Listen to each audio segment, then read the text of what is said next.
माझ्या अंगी एक स्वामींच्याने आज एक इच्छा होती की म्हणजे माझी बहीण पण आणि स्वामींच्या सेवेतून आणि माझी बहीण पण आणि माझी मैत्रीण पण एक माझ्यासोबत असावी.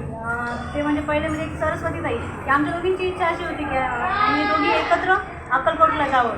तर ती इच्छा स्वामींनी म्हणजे अगदी अशक्य गोष्ट होती पण ती स्वामींनी शक्य करून दाखवली आणि आज आम्हाला अगदी आमच्या दोघीच्या परिवारासहित आम्ही आज अक्कलकोटला आलेलो आहोत. दोघींचा परिवार मिळून आनंदाने आज अक्कलकोटला स्वामींचं दर्शन घेत आहोत. आणि त्यातच अक्कलकोटमध्ये आल्यावर म्हणजे माझ्या माहेर घरी आल्यावर मी माझी बहीण म्हणजे स्वामी सेवेतून मिळणारी बहीण आज माझी बहीण भेटली आहे माहिती का.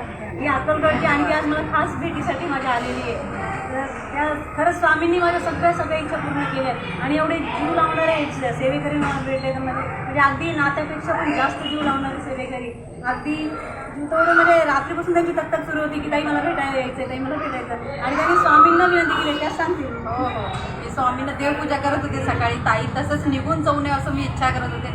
2 मिनिटात ताईचा कॉल आला लगेच की मी आहे या म्हणून सांगितलं त्यांनी. मग भेटायला आले मी त्यांना.